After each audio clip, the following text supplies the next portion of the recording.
Welcome to episode 2 of the Apiary, a knitting podcast. If you haven't met yet, I'm Lauren Rad. I design knitting patterns, all accessories, primarily socks, but also hats and shawls and cowls and fingerless mitts and whatever else strikes my fancy, except for full-on garments, because those give me a headache. In today's episode, we're talking about something that I know a ton of knitters hate, swatching. But I've come with visual demonstrations of why swatching is actually so important, even for accessories.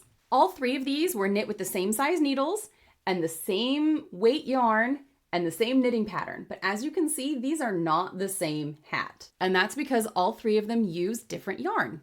So let's take a look at each of them in turn. By the way, this pattern is the Pebbles by the Sea hat. It is a free pattern that is available on my blog. I will link it in the notes below. And this is the original sample. This is the first version of the hat that I knit when I released the pattern back in, 2019, I think? It's been quite a while. Now, the indie dyer that I got this yarn from is unfortunately no longer dyeing, which is a pity because she was so good. These are all botanically dyed yarns and she had just really luxurious bases.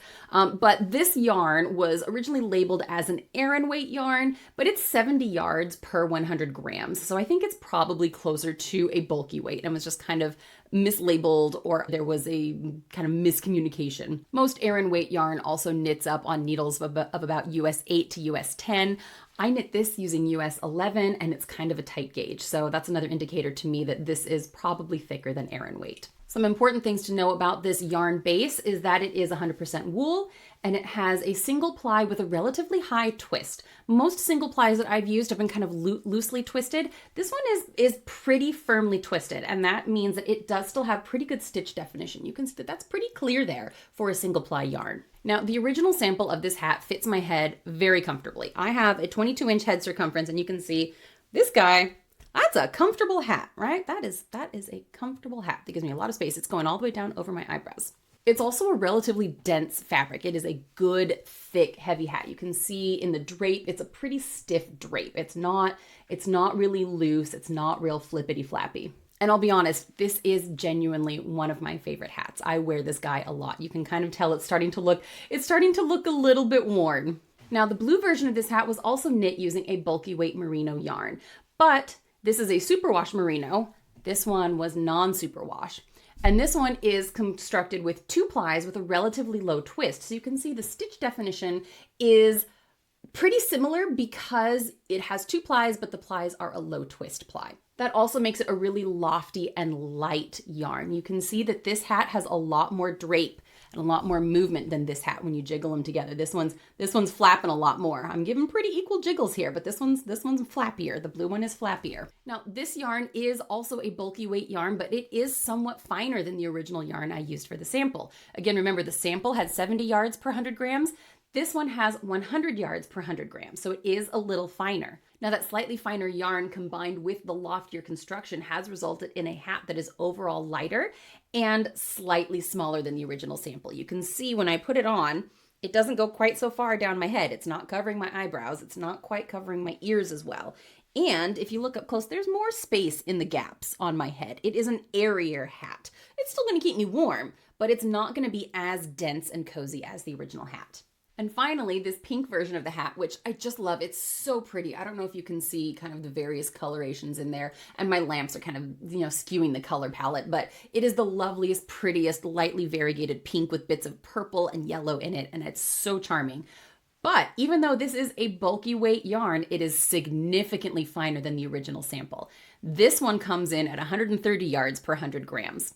Like the original sample, this is also a single ply yarn, but it has a slightly lower twist than the yarn on the original sample. So it is a little looser, a little loftier, a little drapier.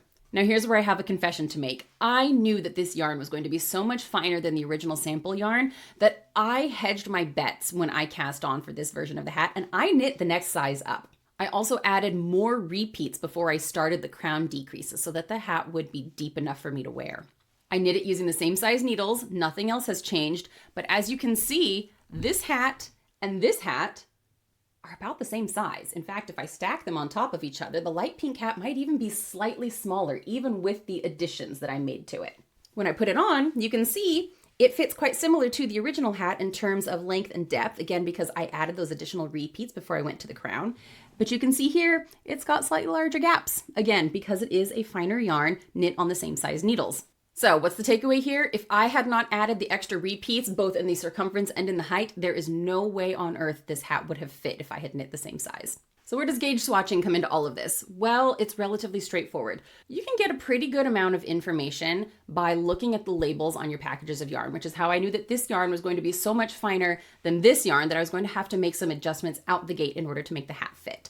But there are other things that you're not going to be able to see until you do a swatch. Things like the drape. You know, this hat is much stiffer than this hat. And the only way that I could have known that was to do a gauge swatch or to just knit two hats and cross my fingers and hope it turns out okay. That might be fine for a hat. It's a relatively quick project, especially on size 11 needles. Like I can knit these guys up in an afternoon. But for something like a garment, you're playing with fire there, my friend. Don't forget too that when you are doing your gauge swatches, it is so important to treat the gauge swatch as you plan to treat the finished hat when you clean it, because hats go on our heads and heads are kind of gross, right? Our hats are exposed to all of the natural oils from our scalp and our skin. They're exposed to any hair care products. If you put any oil in your hair or leave-in conditioner, they're exposed to our skincare products. If you wear any lotion at all, they're exposed to our makeup if you wear makeup. And all of that ends up on the inside brim of the hat in particular and all over inside the crown. You are going to need to wash these guys, which means you need to soak your swatch as well. A good rule of thumb is a gauge swatch that is at least 4 inches by 4 inches before you block it. If you are doing a garment, I would even do a gauge swatch bigger than that. I like 6 by 6 for my garment gauge swatches. Yes, I know it takes time and it uses more yarn, and that is annoying. But you know what's even more annoying? Spending 20, 30, 40 hours on a sweater for yourself and then having it hang off your hands because the sleeves are too long and floppy and you didn't realize that was going to happen after you soaked it. If you have a new yarn that you love and that you're really interested in using for a larger project, but you're not sure how it's going to knit up, a hat is also a fun way to experiment with that. Again, depends on how much time you want to put into it. A gauge swatch is quicker than a hat, but a hat is usable afterwards. So, you know. And of course, you do have to be comfortable with the possibility that the finished hat isn't going to fit. And just for one kind of fun final little bit of peek at how these hats turned out so differently, I'm pinching all of them by the exact spot in the crown where the decreases close up into a little circle and I draw it tight. And you can see all 3 of them have slightly different lengths, right? This one has the same number of repeats as the clay one, the original sample, but it's so much shorter.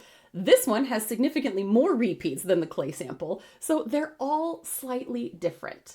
All of them turned out differently. Some of these differences I anticipated without swatching. Other differences, I wasn't sure what was going to come out of it. So when in doubt, swatching is always going to be the best way to figure out how your garment is going to turn out. Okay, that's it for this episode. If you have any questions about swatching or blocking, feel free to leave them in the comments below. I would love to be able to address some of those questions in future episodes.